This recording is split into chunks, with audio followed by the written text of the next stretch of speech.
¿Cuántas veces hemos escuchado el no dormir con espejos en el propio dormitorio? El no tener un espejo encarado al borde de la cama o que nosotros podamos tener un acceso hacia él. Hay muchísimos testimonios, casi ritos, podemos decir, que aseguran que por medio de un espejo se accede al inframundo o se accede al más allá, se accede al mundo de los muertos y es un método y una forma de comunicación. Hay ritos de todo tipo.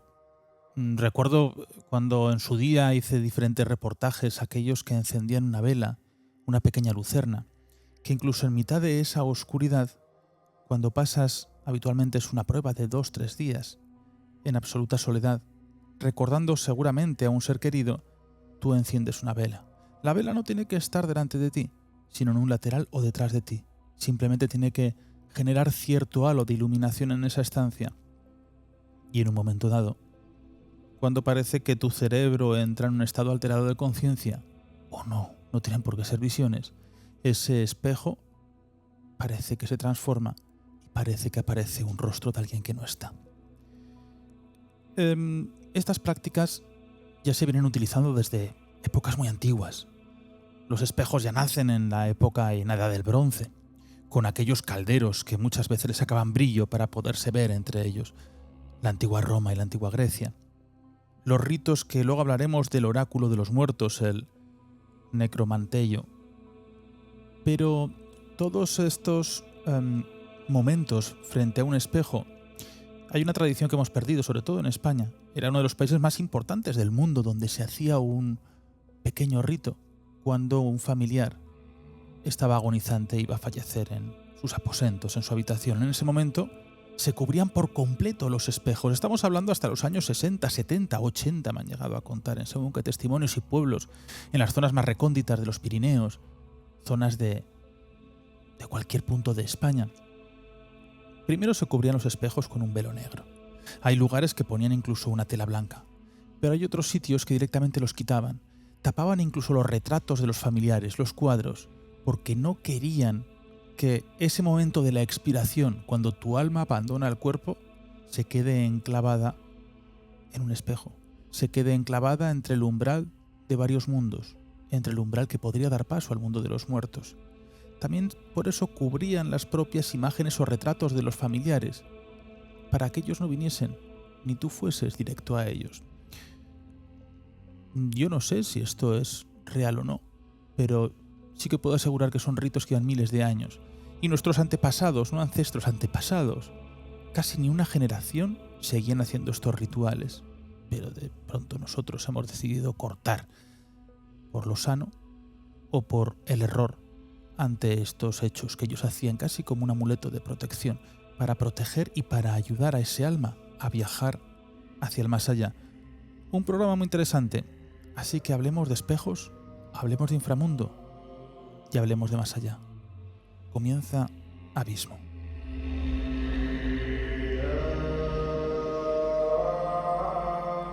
Muy buenas noches. Pues sí, de espejos va la cosa.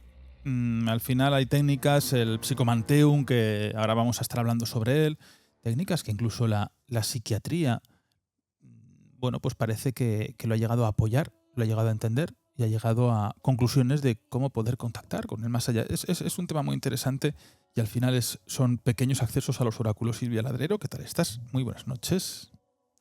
Buenas noches. Al final estamos hablando del reflejo de lo que uno mismo tiene como percepción de sí mismo y luego Sí. lo que en realidad puede ver a través de ese espejo, ¿no? Sí que tiene mucha relación con la psiquiatría, con el inconsciente, con el portal incluso a otra realidad.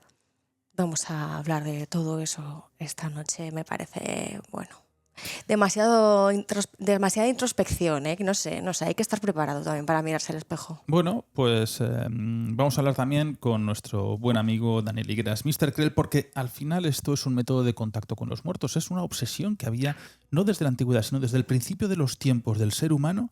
Hay una obsesión que existe, que llega hasta hoy, que es contactar con lo más desconocido, que es el mundo de los muertos, que es ese más allá. Por eso esos ritos que hacían, que si queréis podemos hablar, aunque no quiero siempre repetirme con el tema de las cavernas. Dani, ¿qué tal estás? Buenas noches. Buenas noches, Nacho, Silvia, gente de Abismo, ¿qué tal? Pues, joder, hoy, perdón por la expresión, pero... No, empezamos fuerte porque el tema es fuerte. O sea, tenemos que pensar que desde el 6000 a.C., en la Edad de Piedra, ya se empezaron a ver los reflejos en piedras de obsidiana bien pulidas. Entonces, como tú bien has dicho, es un tema que imaginaos si a día de hoy nos puede impactar. Hablaremos de experimentos relativamente en la actualidad que se han llevado a cabo con espejos. Hablaremos de técnicas incluso aplicadas en la psicología, como ya has mencionado, y la psiquiatría, que es ese psicomanteum tan famoso, ¿no? Que Raymond Moody popularizó mucho más, basándose sobre todo en ese oráculo de los muertos en la antigua Grecia. Pero sobre todo, imaginad, yo quiero que la gente hoy se ponga delante del espejo, y nunca mejor dicho, porque imaginad esas primeras personas, esos primeros seres humanos que se encontraron con su reflejo en una ausencia total de luz o un tenue hilo de luz, y que pudieron experimentar lo que podemos experimentar a día de hoy nosotros, ¿no? Debió ser impactante cuanto menos, e imaginad todo lo que provoca y todo el simbolismo que llega a rodear en la historia de la humanidad a algo tan fútil, algo tan banal incluso, ¿no? Porque es como se le tiene como un objeto de vanidad, incluso el espejo, un espejo, algo a lo que todos estamos acostumbrados, incluso en nuestros coches llevamos retrovisores, llevamos espejos, está en el día a día, pero imaginad el cambio que pudo suponer a ese ser humano en la Edad de Piedra, cuando con esa obsidiana pulida empezó a ver su reflejo y empezó a ver que podía haber algo más, una realidad a la que se tenía que enfrentar cara a cara, y nunca mejor dicho. Dani, antes hemos estado comentando de todo ese tema del psicomanteum, ¿no? Me gustaría que nos lo contases y poder conversar sobre él, si es posible. Sí, claro, mire, pues el psicomanteum es una técnica. Perdóname, se ha creado hace pocos años, pero ahora diré que esa técnica, que está avalada hace pocos años, por decir una forma, o sea, decir avalado entre comillas, ¿no? Esto, ahí sí que hablaremos, viene del antiguo oráculo de los muertos, que es el oráculo de Caronte. Eso es. Pero bueno, hablamos de ello. Así es, así es. Dijéramos que la técnica que, como ya adelantábamos un poquito, ¿no?, populariza Raymond Moody, creo que en el 93, si no me equivoco, a raíz de su libro Reunions, ¿no? Es una técnica que está basada totalmente en ese oráculo de los muertos de la antigua Grecia, que se utilizaba para tener ese contacto con esa gente que ya ha pasado, se ha subido a la barca de Caronte y se ha adentrado en ese inframundo, como lo conoceríamos en aquel momento, ¿no?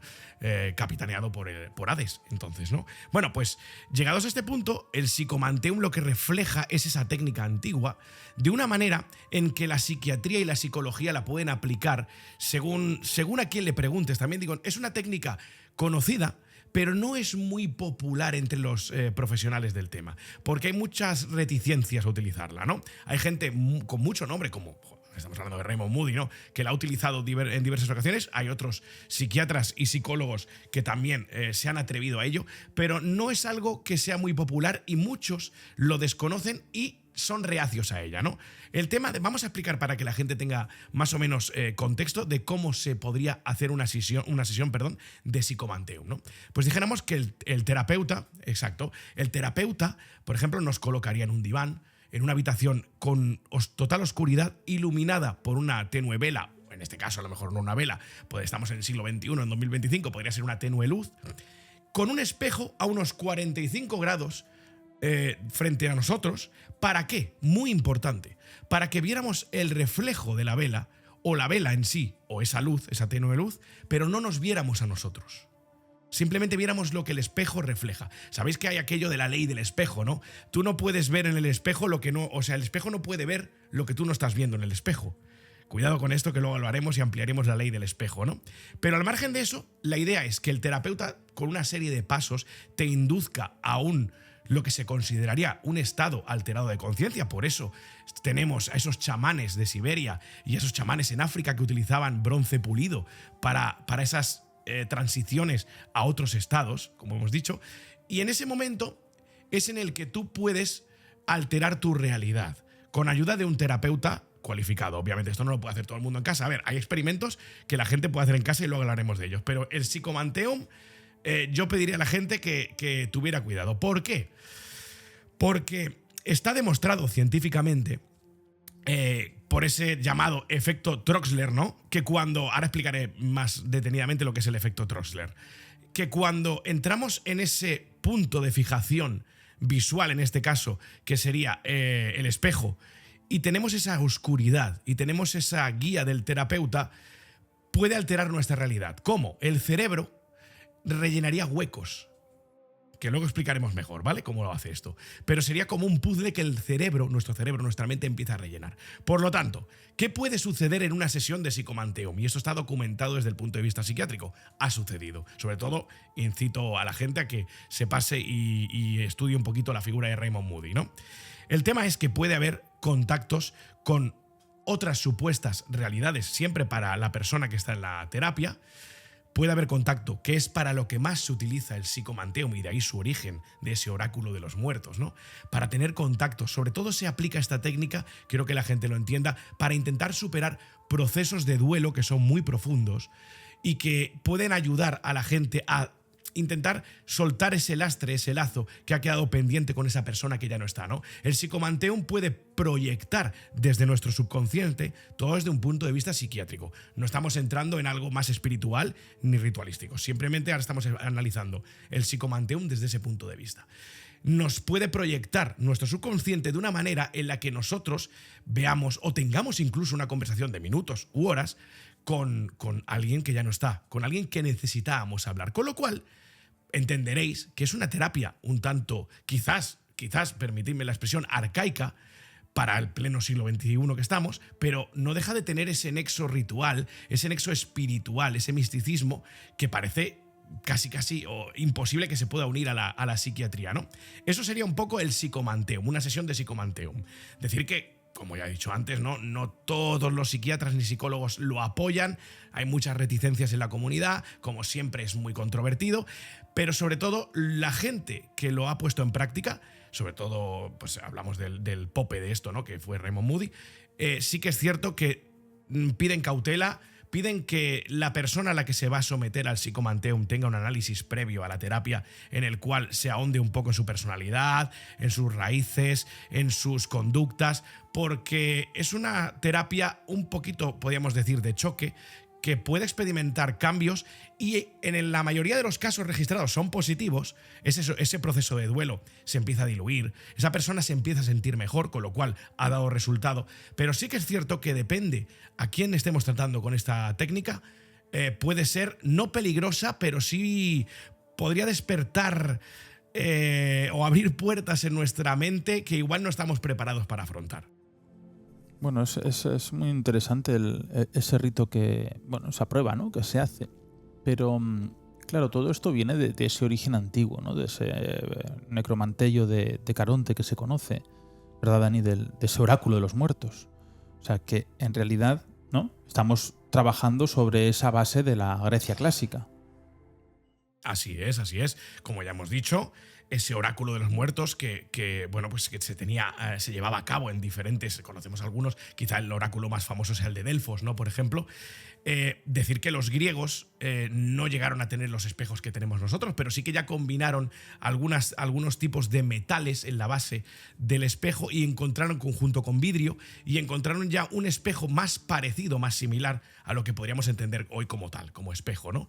Imaginad eso, ¿no? Imaginad estar en la antigua Grecia, estar envueltos de un halo, pues no sé, la cuna de la filosofía, todo eso, y además añadirle esa connotación mística para poder entrar en ese oráculo. O sea, estamos hablando de la civilización griega, por supuesto, las creencias estaban muy arraigadas. Imaginad ese contacto con el más allá a través de una piedra pulida de vidrio mezclada con diversos metales en la que tú veías tu reflejo, ese reflejo se transformaba, veías entidades, veías daimones, que viene de ahí, además, detrás tuyo, moverse, todo eso basado en esa explicación científica que podemos otorgarle casi a día de hoy, que es ese efecto Troxler, pero imaginad lo que debía ser en ese momento, ¿no? Así que sí, como bien dices, Nacho,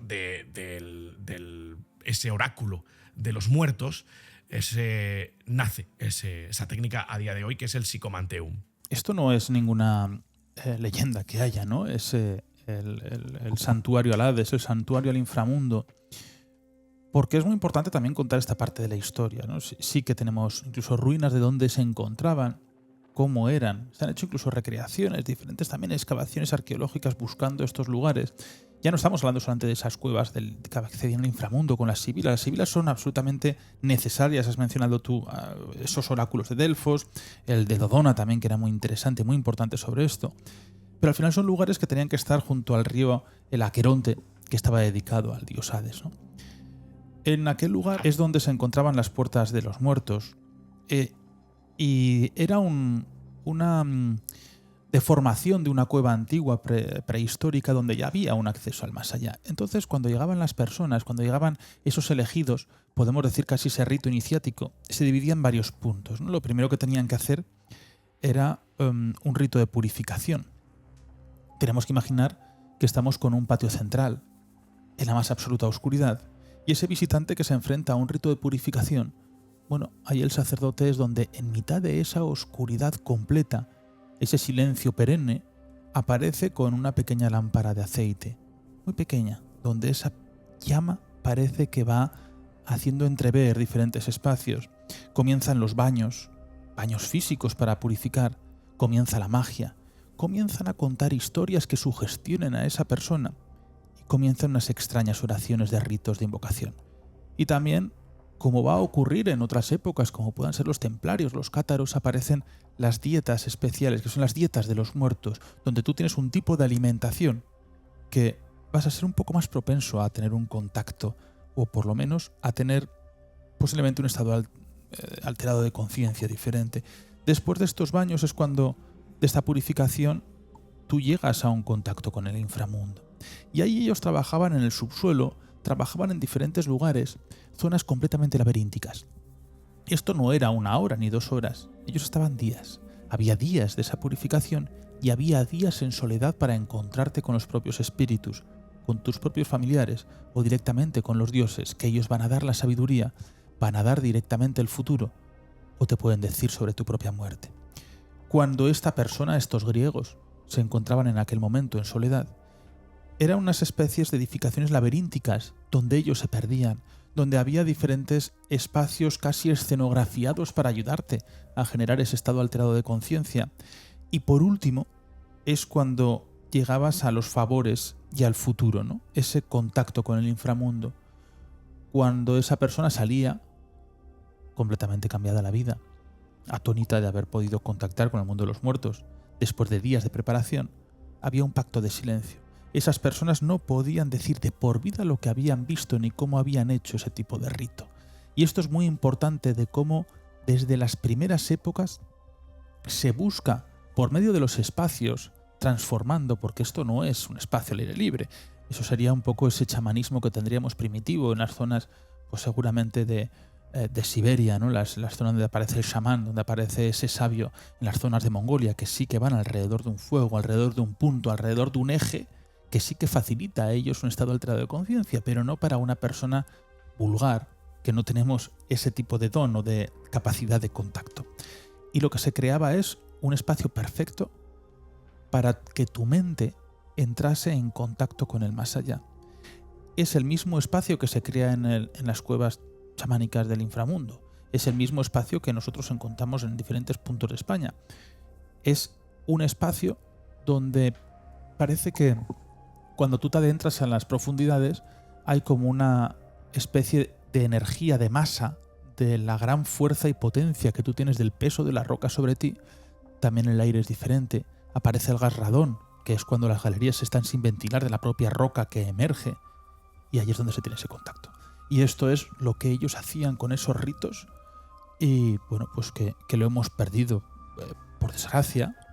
Y eran, la verdad es que muy curiosos, muy potentes, y siempre se buscaba esa sabiduría, o cuando alguien se quería dirigir hacia su propia muerte, que la conocía, quería conocerla, siempre tener cierta tranquilidad hacia ella cuando se enfrentase hacia ese alma, para que luego ese del río a Aqueronte, ese donde estaría Icaronte, para que llevase ese alma al mundo que le tocaba. ¿Cuántas historias con espejos en tantas civilizaciones? Por ejemplo, en el sintoísmo japonés, el espejo es una de las de las 3 bases, de los 3 pilares principales, ¿no? De los 3 tesoros sagrados que son el Sanshu no Jinji y que son fundamentales en la mitología y en el culto. Estos 3 objetos tan importantes son por un lado la espada, que simboliza el poder y la autoridad, se considera la espada de la guerra y la paz. Luego está la joya Yasakani, no se me da muy bien el japonés, que simboliza el alma y la vida y es, pues se considera el símbolo de la armonía y del equilibrio. Y por último tenemos efectivamente este espejo que representa la verdad y la sabiduría, porque refleja la luz divina. Entonces, fíjate que en todas las culturas de las que estamos hablando, de las que vamos a hablar esta noche, el espejo es el reflejo de la luz, pero de la luz verdadera. O sea, te está devolviendo una imagen fuera de todo juicio, simplemente es la que es, ¿no? Y por eso se utiliza también mucho para abordar muchas técnicas, ¿no? Pero también puede tener efectos bastante nocivos en determinadas enfermedades o en determinados trastornos. Por ejemplo, en los trastornos de alimentación, la disforia corporal, el espejo de repente supone completamente un enemigo para ti. El reflejarte en un espejo y no reconocer tu imagen, eso es de las peores cosas que le puede pasar a alguien con uno de estos trastornos alimenticios, porque supone una carga emocional el enfrentarte a tu propia imagen y que no es lo que tú tienes pensado sobre ti mismo, igual que ocurre, por ejemplo, también en la esquizofrenia o en los trastornos de personalidad múltiple. Yo conozco 2 personas que ya no con medicación, pero ellos se ponían frente a un espejo y no sabían quiénes eran. Uh-huh. Uno de ellos, uno de los mejores toreros de la historia, por cierto, no diré más nombres, y él me lo contó, me dijo, mira, yo cuando era pequeño, hasta la adolescencia prácticamente, yo nunca sabía quién era frente a un espejo. Así, bueno, el arte le vino por otra forma. Pero fíjate, su enemigo era el espejo, sí, no siempre no sabía refleja. quién era. Decía, yo sabía que era yo, porque sabía que era yo, pero yo no me identificaba ni me veía físicamente. No se reconocía el rostro. Era muy, muy interesante. Fíjate que esto también se puede asociar a otra de las técnicas que también se utilizan en psiquiatría en algunos casos, pero que sí que tienen una connotación buena, o por lo menos que se utiliza como una herramienta de aceptación, que es, por ejemplo, en los casos de quemaduras, en los casos de miembros fantasma. Pero tú lo sigues sintiendo que está ese miembro como parte de ti, que sigues teniendo el brazo que te han amputado, la pierna. Y entonces hay que aplicarlo de una forma gradual, poco a poco, que tú vayas aceptando y vayas engañando a tu propio cerebro y enseñándole el nuevo camino a través de ese reflejo. Esto es una técnica que me parece apasionante, cómo se puede utilizar esta herramienta para poder adaptarte a tu nueva realidad corporal. ¿Cómo puedes engañar al cerebro a través de ese reflejo de la luz? De los fotones, ¿no? Al fin y al cabo, pues, son fotones que los estamos utilizando. Pero ahí no se recomienda para tu dormitorio, ¿no? No. En todas estas técnicas, el espejo en psiquiatría tiene que estar muy, muy, muy controlado, que sea de forma gradual. Y bueno, es que la persona probablemente no va a querer mirarse a los espejos. Mira, muchas veces tú llegas a hotel, a mí me toca, creo que como a muchos, ¿no? Estar muchos días del año en hoteles. Y hay veces que te encuentras el espejo frente a la cama. Sí. Ya los hoteles lo evitan sobre todo por si hay muchas comunidades chinas. Ya sabemos el Feng Shui, Uh-huh. Feng Shui, que es una de las técnicas milenarias chinas de esa armonización del espacio, ¿no? Para crear un descanso perfecto. Ellos ya te dicen que no puede existir un espejo mirando a la cama, ¿no? Jamás frente a la cama, porque dice que atrae energías, efectos nocivos para la salud y genera un flujo constante de energía en el ambiente y no se puede descansar. Y también tienes ese portal abierto. Pero es muy curioso como hay hoteles que sigues teniendo ese gran espejo frente a la cama y que tú te levantas y te ves. Bueno, pues esos hoteles hay mucha gente que coge cuando llega a la habitación y se va del hotel porque no quieren dormir, ni quieren pernoctar en un sitio donde hay un espejo directamente en la cama. Y bueno, pues muchos de ellos pues se evita tenerlo de esa forma. No quiere decir que el espejo puede estar mirando la cama, pero tú que cuando estás acostado o recostado tú no tengas esa conexión directa con el espejo. Bueno, al final también se relaciona Silvia. con lo que se ha creído en muchas civilizaciones, que es que verdaderamente existía una realidad al otro lado de ese espejo, que sería como unas teorías cuánticas. Oye, a mí ¿no? me gustaría, si alguien ha tenido una experiencia con un espejo, que nos escriba, que nos la escriba tanto aquí en los comentarios de YouTube o en el canal de iVoox o lo que sea, pero que nos la pueda contar. A mí me encantaría, ¿no? Mira, decía que quería remarcar lo importante de lo que habéis dicho, ¿no? Fíjate tú cuánto llega a impactar el espejo, ¿no? Que tradiciones milenarias como el Feng Shui, pues lo tienen en cuenta a la hora de orientar tu sueño, tu casa, tu mobiliario, todo. Fíjate tú, en pleno siglo XXI, como decías, hay hoteles que ya empiezan a tener en cuenta todo esto. Hay otros que todavía no. Hay gente que, bueno, que por otra serie de motivos, pues no es que no quiera tener espejos, sino que se pone uno hasta en el techo. Pero eso sería otra historia, ¿vale? Entonces, dicho esto y dicho de los espejos, fíjate tú, decía Silvia la importancia en el sintoísmo japonés, ¿no? Es decir, todos sabemos que por cultura y por tradición y por civilización casi, Japón ha heredado muchas cosas de China, ¿no? China tenía una tradición con los espejos que casi se remonta al origen de sus tiempos. Fijaos, hay una cosa que decía que me gustaría matizar sobre lo que ha dicho Silvia, que es esa verdad que te muestra el espejo, ¿no? Tan dura, ¿no? Que a veces no somos capaces de afrontar. El emperador más conocido de China, ¿no? Qin Shi Huang, ¿no? Ese emperador, sí, ese que estáis pensando que tiene en la tumba los guerreros de terracota, que todavía no se ha abierto, que se dice que más de 700.000 personas fueron las que trabajaron para crear ese mausoleo gigante, ese emperador que empezó a construir la muralla china, que creó la denominación de emperador como tal y que unificó toda China. Ese emperador tenía un espejo que él lo llamaba el espejo de la verdad. Y en ese espejo, cuando tenía algo importante que decidir, o depende con quién tenía que tratar ese asunto, lo hacía reflejarse en ese espejo mientras tenían la conversación. Con lo cual, ese espejo le revelaba gestos que hoy sería, incluso lo podríamos atribuir a la comunicación no verbal o la inteligencia emocional. A este emperador, a Qin Shi Huang, le revelaba cosas que no todos estábamos preparados para saber incluso, ¿no? Por eso de ahí la denominación de espejo de la verdad. Así que me parece súper interesante el tema de los espejos. Este fue en la cultura y en la civilización. ¿El primer emperador? Este fue el primer emperador, claro, pues no de China como tal. El Kim Shi-chu, ¿no? No, Qin Shi Huang. Bueno, el título, él crea, podríamos Espera, decir que crea el Dani. título de Esto no lo cortemos, pero es que Dani no lo ha cogido. No lo he pillado. Vale. Qin Shi Huang, vale, de uno, ¿no? Vale, Sí. le he ido tarde. Vale. He ido tarde.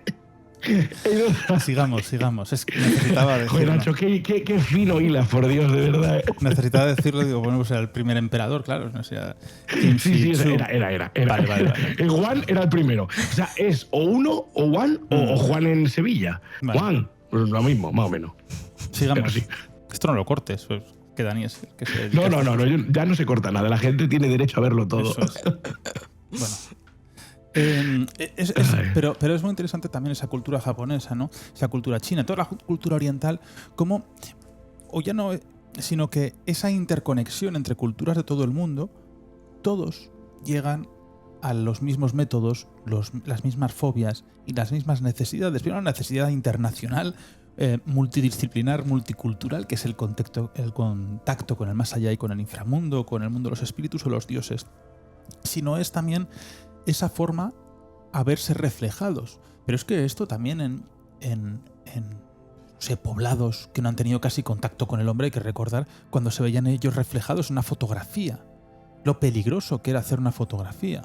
Cuando iban a mí me lo ha contado, gente que ha ido a diferentes zonas del Amazonas o del Orinoco. Yo me acuerdo uno de ellos, me dijo, mira, yo estuve hace 40 años en una tribu que no había tenido casi contacto con el hombre. En cuanto les hice una fotografía, entraron en cólera, porque se vieron ellos por primera vez en su vida reflejados. Claro, esto ellos pensaban que les estaban robando el alma. Bueno, pero no hace falta irse hasta allí, ¿eh? Porque Bueno, yo tengo unos datos incluso de aquí en lo España, contó. a principios del siglo XX, bueno, pues había mucha gente que no quería que se le fotografiase precisamente por eso, porque pensaban que se les robaba el alma. Hoy, imagínate, estamos todo el mundo ahí con los selfies, ¿no? Y las fotografías. Bueno, hoy nos roban los datos, que viene a ser el alma también. Pero mira, Yo lo que me creo que estás hoy ya no diciendo. tenemos alma. Lo que No, me estás diciendo ya es te muy digo. interesante, de que no querían que fotografiasen.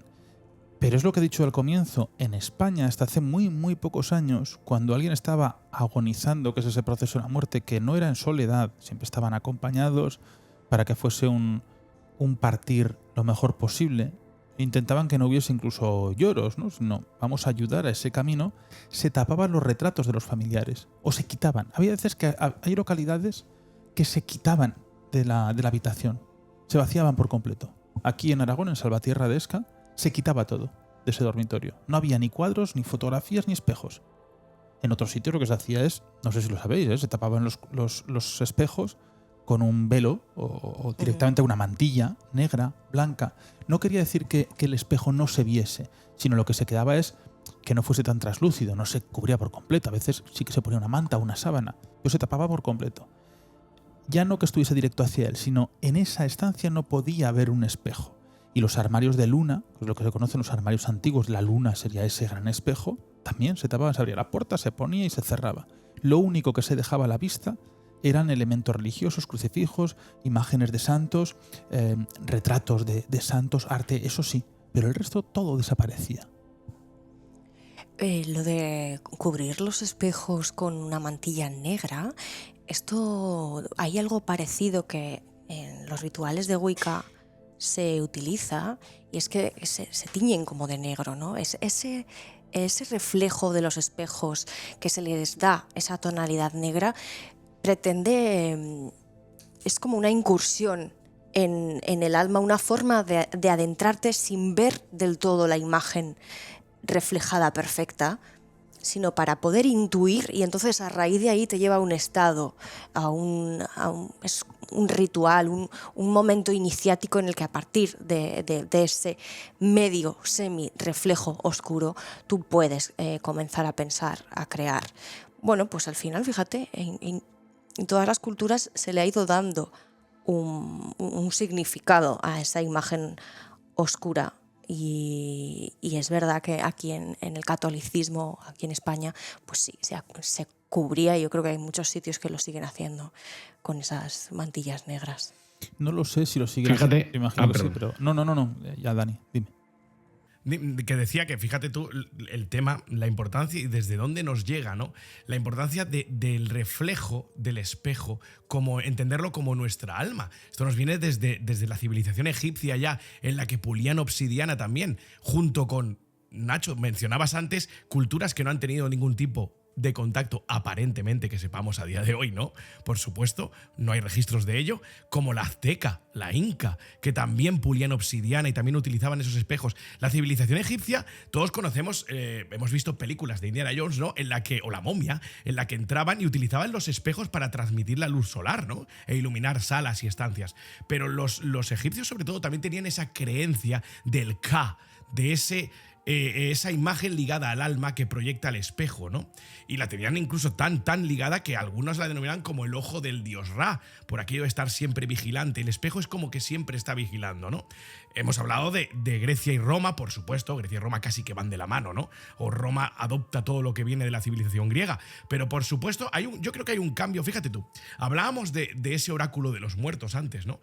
Pero yo creo que hay un momento en que hay un cambio de conciencia, sobre todo en el tema alma y en lo que se refiere a la civilización griega y romana, que es el momento en el que los pitagóricos y los neoplatónicos entienden que el espejo representaba una forma de ver el alma, no de ver o tener un contacto con ese supuesto más allá, sino de ver tu propia alma, ¿no? Y de ahí que esos espejos, pues como hemos hablado ya, fueran utilizados para esos rituales, pero de una manera diferente, una un poco más esotérica y no ligada tanto a la muerte ni a ese inframundo, sino que de ahí nace, podríamos decir, perdón, lo voy a decir bien, lo voy a intentar decir bien, la catopotromancia o la catoptromancia, que es difícil la palabra, ¿eh? Y esto quiere decir catoptromancia. Ahora ya le digo 3 veces y no me equivoco. Catoptromancia, ¿vale? Pero a la primera cuesta. Que es el arte de la adivinación mediante los espejos o los reflejos en el agua. Así que ese cambio de conciencia de utilizar los reflejos sobre esas superficies, o en este caso hablamos de espejos, ¿no? Para tener ese contacto con el más allá, con esas corrientes nuevas de pensamiento neoplatónicas y pitagóricas, sí que es cierto que evoluciona a otro estado diferente de conciencia, ¿no? A proyectar tu alma. Y como alma, pues intentar vislumbrar esos métodos de adivinación para ver el futuro. O sea que me parece muy interesante cómo también ha evolucionado con el paso de los milenios todo el concepto ligado a, ya no vamos a decir espejos, porque espejos como tal tenemos hoy en día y hace relativamente pocos cientos de años como tal, espejos como tal, pero sí con esos reflejos en los bronces pulidos en Egipto, por ejemplo, ¿no? Era más bronce pulido que obsidiana. Obsidiana es más en Mesoamérica, pero imaginad cómo ha evolucionado todo, ¿no? Y yo me gusta hacer mucho hincapié, sobre todo porque hay que intentar contextualizar y meterse en la mente de esa primera persona que ve el reflejo, ¿no? ¿Qué debió sentir? ¿Qué pensó que podía ser eso? Porque no se había visto nunca. Y seguramente el primer reflejo que se vio, pues no fue en un bronce pulido ni en una obsidiana no, fue en el agua. El agua también, otra vez, importante y determinante a la hora de crear los cimientos, yo creo, de mucho pensamiento cultural y de muchas civilizaciones que nos ha llegado hasta el día de hoy. Luego tenemos también la desafortuna de que se te rompa un espejo. Hay mucho miedo de que, de que no se te caiga un espejo al suelo o que no se te rompa. Pero eso en España sobre todo, ¿no? Es decir, que como se te rompa un espejo en son Italia también. X tiempo de mala suerte. ¿Sabéis de dónde viene eso? Dime. Si sabéis, pregunto si lo sabéis. Si lo sabéis, el que lo sepa que lo explique. Si lo sabéis de dónde viene, si no lo explico yo, pero si no, el que lo sepa que lo explique. Pues ya que estás, si nos lo explicas sería maravilloso. Pues fíjate tú, hay como una tendencia popular, ¿no? Que hemos dado por sabida ya, que es eso, los 7 años de mala suerte si se te rompe un espejo, ¿no? ¡Ostras, 7 años de mala suerte! Pues, ¿de dónde nace esto? Pues nace en Venecia, en Italia. ¿Y por qué? Porque en el momento, estamos hablando de mediados del siglo XV, principios casi del XVI, solo los ciudadanos burgueses, la burguesía italiana, era la que podía tener un espejo como tal, porque eran muy caros, muy caros. Entonces ya conocemos la extravagancia, ¿no? De ese momento en el que cuanto más grande el espejo, pues mayor era, pues como el escaparate en el que te podías lucir, y mayor era tu poder adquisitivo. Era como un reflejo, y nunca mejor dicho, de tu situación económica en ese momento y en ese contexto en el que estamos viviendo. Pues imaginad, bueno, pues la historia de los 7 años de mala suerte nace allí. Se cree, es la teoría más sostenida, ¿no? Y la que más apoya a la gente, porque tampoco lo podemos dar por algo veraz, pero sí que es verdad que podría cuadrar. Y nace cuando se dice que algún criado, algún sirviente de los que tenían, rompía por accidente algún espejo. Los espejos eran carísimos. ¿Y qué pasaba? Ese sirviente, obviamente, no tenía cómo pagar ese espejo. ¿Qué pasaba? Que lo pagaba con su salario. Y su salario de años. De muchos años. Entonces se llegó a la conclusión, no sé cómo acabó eso, diluyéndose en el 7, porque a lo mejor no eran 7, eran 3 o 4 años de salario que le costaba a ese sirviente, el pobre desgraciado que se había cargado el espejo seguramente, limpiándolo con la mejor de las intenciones, y le costaba años de salario pagar ese espejo. Por lo tanto, los 7 años de mala suerte, imaginémoslo, que viene de allí, se acuñó y se ha llegado hasta este momento, hasta pleno siglo XXI. O sea que de ahí nace ese mito de la mala suerte. Por el erario personal. Interesante. ¿Qué ibas a comentar antes algo? Sí, yo quería añadir a lo que estaba diciendo Dani de la catoptromancia, que hay que diferenciar dos conceptos, que uno es el reflejo propiamente dicho, que nos devuelve un espejo, y otro es la refracción. ¿Por qué? Pues porque como estábamos diciendo, había veces que se utilizaban superficies y además se añadían otros elementos como era el agua, ¿no? Pero esto era la hidromancia. ¿Qué ocurre? Que al añadir ese otro elemento ya no se produce simplemente un reflejo de los fotones en la superficie y lo devuelve, sino que ahí la luz lo que hace es que cuando cambia de dirección con ese elemento, en este caso con el agua, O sea, esa luz cambia la dirección, ya no es el mismo reflejo.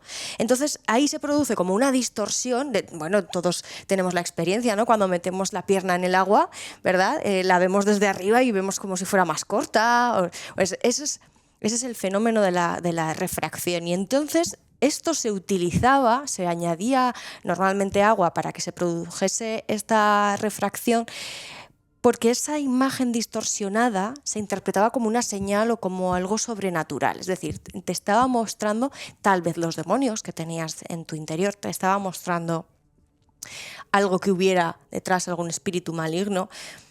Entonces, bueno, pues es curioso, ¿no? Que en realidad ellos no conocían esta diferencia, o a lo mejor no podrían explicarla de una forma científica, entre la diferencia entre la reflexión y la refracción, pero sí que se utilizaba desde un punto de vista espiritual. Y luego también me gustaría mucho hablar de varios de la relación con la cuántica, con la realidad cuántica, con la física cuántica, de los espejos, porque se utiliza para muchos experimentos. Y a mí hay uno, he estado leyendo varios, y hay uno que me gusta mucho, que es el Delayed Choice, de John Archibald Wheeler, que propuso este experimento. Es que es brutal, ¿eh? Mira, dice: ¿cómo medir una partícula después de que ya pasó por un punto crítico?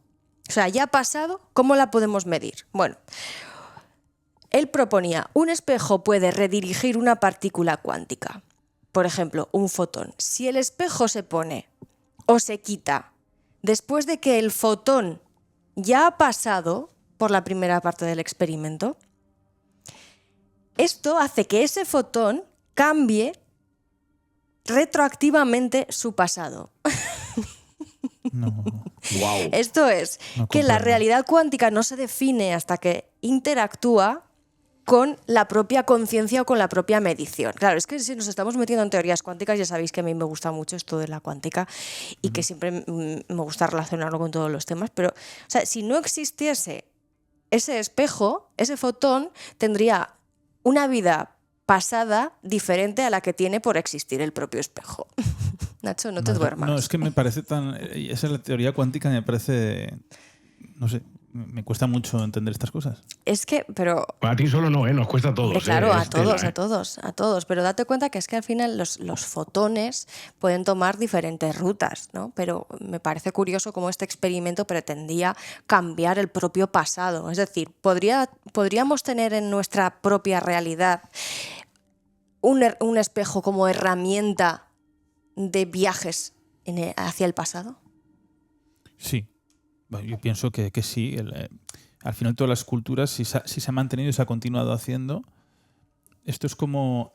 Claro, por eso ese rito que había de la vela, ¿no? De colocarla frente al espejo, de colocarla en diferentes puntos, el hablar, el mantener ese momento, ese tiempo, y entonces ese espejo aparece una persona o un mensaje de otro tiempo. Por eso dicen que si ese espejo se hereda, por eso se tapaba, si tú lo heredas, tú lo vendes o lo que sea, se queda atrapada o puedes tener contacto con el alma de esa persona que ha estado en contacto con ese espejo, que ha sido el propietario de ese espejo. Qué interesante esto, ¿no? Que podríamos casi denominar de la memoria del reflejo, ¿no? Qué pasada, ¿no? Esto de heredar recuerdos a través de reflejos. El espejo, vamos a decir que continuamente te está grabando, ¿no? Mientras tú te miras a él te mira a ti y él te memoriza, ¿no?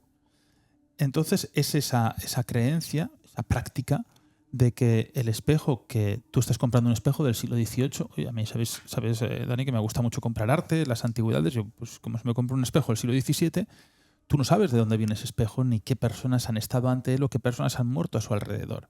Entonces, por medio de esos rituales con luminiscencia muy tenue, estar tú delante de él, hacer incluso una serie de pequeñas oraciones, iguales a los 2 días, de pronto ese espejo obtiene el rostro de otra persona. Es como que se queda un tanto opaco y aparece una persona allí. Y esa persona no eres tú. Esa persona es la que se ha quedado memorizada por ese espejo. Y ahí es donde tú podías tener contacto, podías mantener una conversación con ese espejo. Pero es que esto ya lo estamos viendo, por ejemplo, en un cuento como fue Blancanieves. Blancanieves tiene un espejo parlante. Un espejo que le habla y le cuenta. Ese que le habla y le cuenta es, claro, pues final en el mundo Disney está todo bastante metido, ¿no? Para un mundo más infantil. Ojo, porque los cuentos de Disney son muy, muy, muy duros, ¿no? Y algún día pues, me gustaría hablar desde, no sé, podemos hablar un día incluso de cuentos antiguos, ¿no? De Hansel y Gretel, que sería tremendo hablar de ese cuento, o hablar del Flautista de Amelina, aunque entraríamos ya en todos los temas de los infanticidios. Pero el espejo, ahí lo que nos está, entiendo yo, ¿no? Lo que nos está queriendo contar es también una historia que había antigua y en el siglo XVII, etcétera, etcétera, XVIII, de esos espacios que se quedaban las almas y tú podías contactar con ellos. ¿Tú te acuerdas de la película de Blancanieves? ¿No? Tú querías hablar también de Alicia en el País de las Maravillas, que está siempre sosteniendo ese espejo.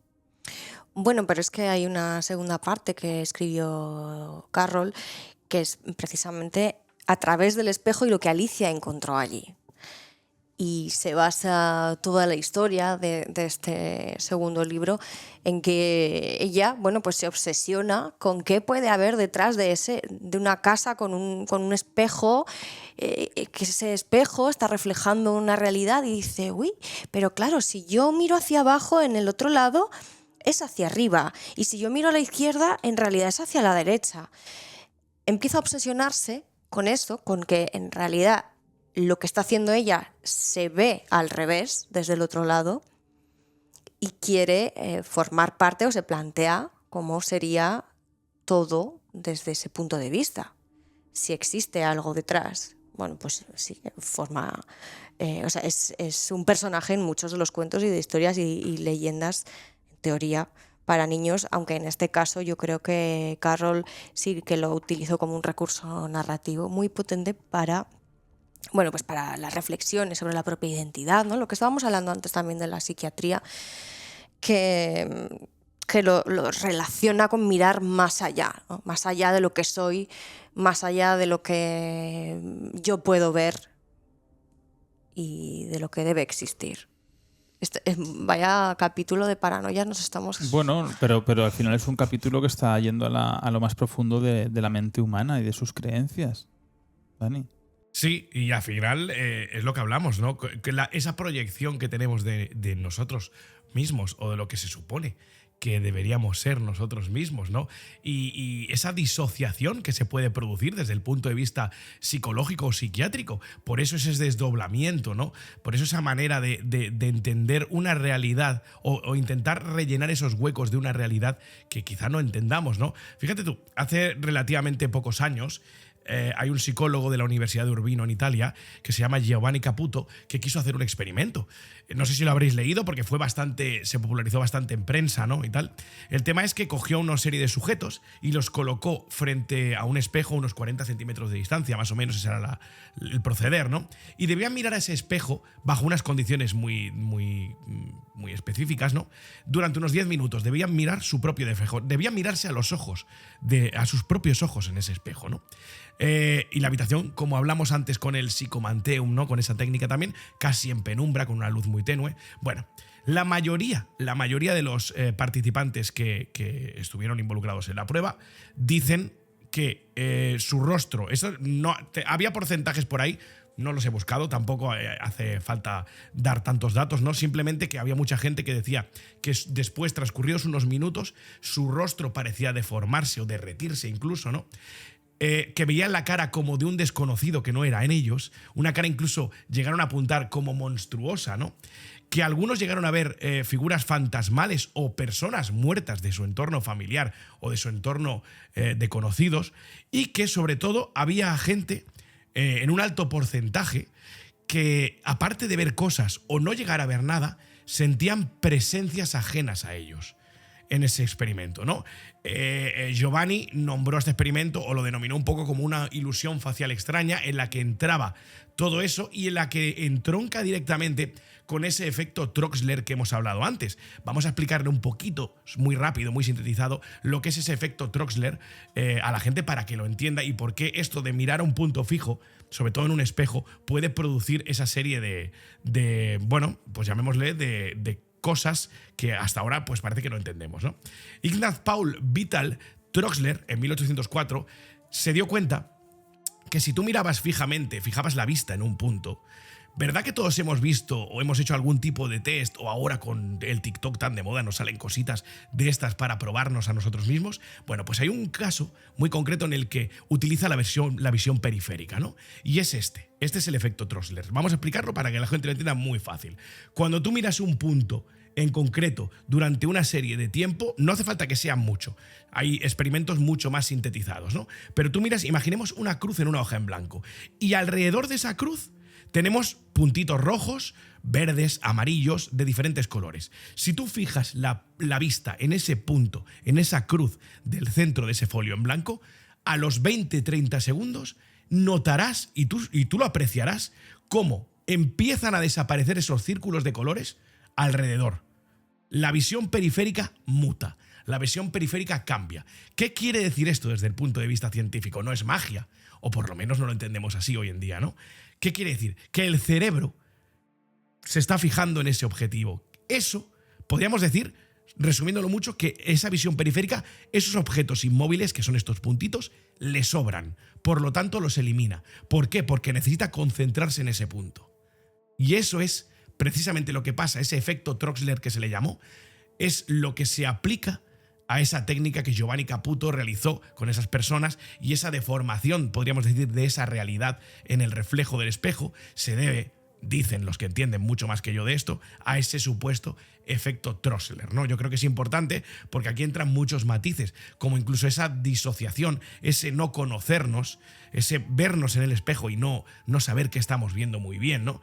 Yo creo que no sé si yo, que ya me conocéis un poco, y bueno, pues a ver, no es que no sea muy valiente, ¿no? Pero hay cosas que pues, prefiero no hacerlas, ¿eh? No me atrevería yo, tú es que Nacho eres demasiado echado para adelante. Yo no sé si me atrevería a mirarme en un espejo bajo esas condiciones, porque igual es muy fácil decirlo, ¿no? Sobre el papel, lo que esperas ver o los resultados que se recogen, pero otra cosa muy diferente es vivirlo, ¿eh? Y yo creo que se pueden vivir cosas muy, muy chungas que algunos, y algunos más que otros, nos pueden afectar incluso mucho. Ha habido casos después de enfrentarse a los espejos de suicidios, de problemas mentales tremendos, cometer homicidios, es verdad, sobre todo el suicidio ha estado presente muchas veces, posiblemente, entiendo, que invocado por ese miedo previo al que vas a encontrarte.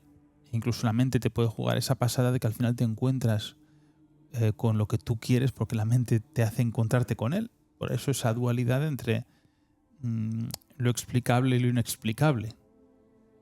Eso es lo que sería un poco. Sí. Además, hablabas antes, Nacho, creo, si no me equivoco, has utilizado el término espejos parlantes, ¿verdad? Sí. ¿Cierto? Uh-huh. Bueno, todos más o menos hemos oído hablar, recuerdas, ¿no? En términos espiritistas, de esas mesas parlantes, ¿no? Bueno, por supuesto. Pues esos espejos parlantes se denominaron, fueron los que se hacían desde un punto muy concreto de Baviera, ¿no? Y eran esos espejos que se popularizaron tanto entre la alta sociedad, también, evidentemente, junto con esas mesas parlantes, para todos estos temas, para toda esta ritualística espiritista que estuvo tan de boom, sobre todo a principios del siglo XX, ¿no? Y mediados, que explotó como una ebullición que llevaba años queriendo explotar, y que parece, que ya lo hemos hablado otras veces, que si no estabas en esa corriente tan mainstream en ese momento, pues no eras digno de estar contigo, ¿no? Pero me ha hecho gracia porque sí, también se llamaban espejos parlantes, como las mesas parlantes. Estos son los objetos parlantes. Quiero recordar que había uno de los grandes objetos parlantes sagrados, como son los bustos de los santos.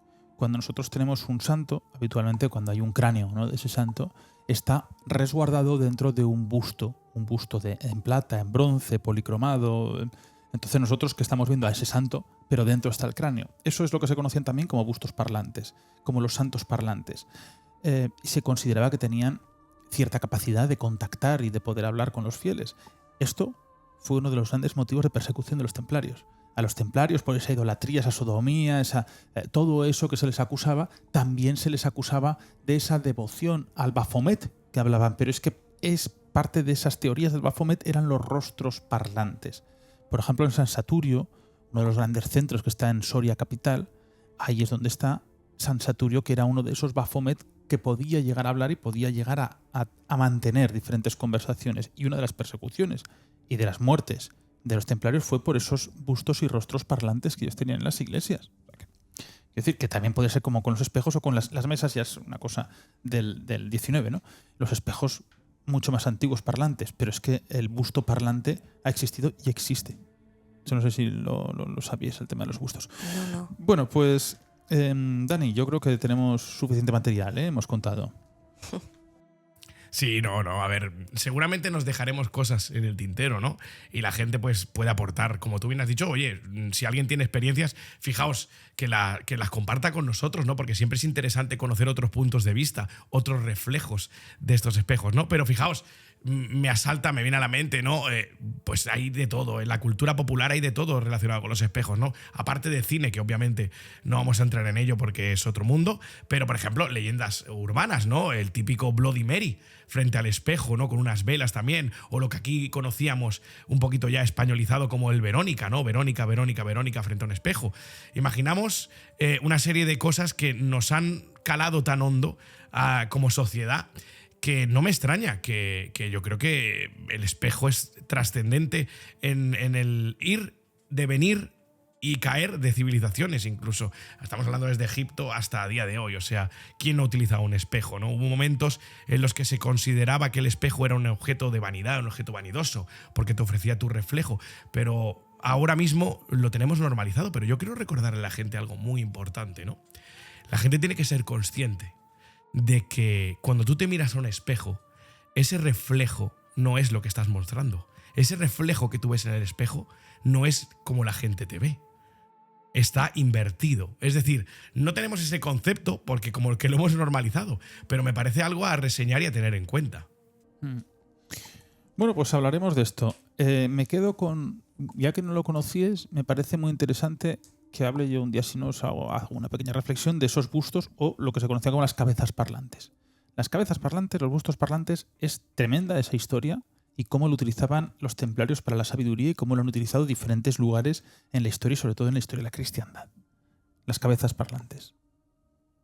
Cabezas parlantes. Cabezas parlantes. Había algunas mecanizadas, ¿no? Que tenemos casi como esos pequeños muñecos que movían la boca y se comunicaban, pero había esas cabezas parlantes que utilizaron también pues, para diferentes rituales iniciáticos. Y ahí hubo unas persecuciones y unas muertes muy duras alrededor de esta capacidad que tenían estos relicarios, que al estar en contacto con ese hueso, ese resto óseo divino, tenían la capacidad de hablar y comunicarse. Y era como esa antena hacia Dios. Podemos decir que el Arca de la Alianza, yo creo que habría casi como varias antenas, ¿no? El Arca de la Alianza, que sería la directa, pero luego estas cabezas parlantes, estos bustos, es como una comunicación que tenían con ese santo. Es muy curioso y un día os contaré la historia de las cabezas parlantes, que me gusta mucho. Querido Dani, muchas gracias, ¿eh? Muchas gracias a vosotros, chicos. Ya sabéis, hoy hemos ahondado en los espejos, un mundo misterioso, un ritual, un ritualístico, un mundo ritualístico y misterioso que hemos dado por sentado que nos acompañan cada día, pero que no dejan de ser misteriosos. El espejo y su reflejo, ¿no? Yo creo que hay puntos en la humanidad muy destacables. Evidentemente, uno sería el descubrimiento del fuego, el otro el de la pólvora. Si queremos, metemos la penicilina, pero ojo, el que se dio cuenta de que se podía reflejar en según qué materiales y según bajo qué circunstancias, ese también es un descubrimiento importante, yo creo. Así que muchas gracias, chicos, a vosotros. Espero que la gente, a partir de ahora, miren los espejos con otros ojos. Bueno, Silvia. Bueno, yo nunca me he llevado muy bien con los espejos, así que tendré que aprender a amar los reflejos. Bueno, pues oye, todo sea por la búsqueda. Gracias, compañeros. Venga, hablamos. Un abrazo, chicos. Y nosotros, bueno, pues ya nos marchamos, pero me parece muy interesante todo ese tema del espejo parlante, de poder contactar con el más allá, porque nos puede parecer algo banal, pero yo creo que todos, la mayoría, tenemos algún espejo dispuesto en el dormitorio cerca de la habitación. Bueno, esto no quiere decir que se tengan que extirpar de la pared. Simplemente igual sí cuidar, ¿no? Si los chinos hace 1000 años no hablan de ese feng shui, de esa forma de la conexión, de la energía que tendríamos con ese material, ¿no? Que haría casi como especie de tránsito de energías, un oleaje, ¿no? De un lugar a otro, no te deja a ti descansar, tu forma perfecta. a mí sí que me hace reflexionar y me da mucho que pensar que desde miles de años atrás han buscado en esas, ya no espejos, sino reflejos, como ha dicho bien Dani, ¿no? Esa obsidiana, como estaba bien pulida, el latón, el cobre, el hierro, esa forma de pulimento que nos permite vernos, pero según cómo estemos y nosotros nos enfrentemos hacia ese elemento, puede hacer un viaje que posiblemente no queramos que se haga. Es muy interesante saber que en nuestro país, en muchísimos, ¿no? Pero en nuestro país, ya que estamos aquí en España, saber que hasta hace muy poco tiempo, seguro que se sigue haciendo, se tapaban todos los espejos cuando alguien iba a fallecer en su domicilio, cuando estaba agonizante. ¿Y por qué ya no se hace? Igual ahora estamos abriendo ese umbral. Yo no sé si vosotros habéis experimentado a tener esa sensación frente a un espejo, en colocar una lucerna, una pequeñita vela, el experimentar a que ese espejo te pueda hablar. Yo creo que para eso hace falta un espejo antiguo.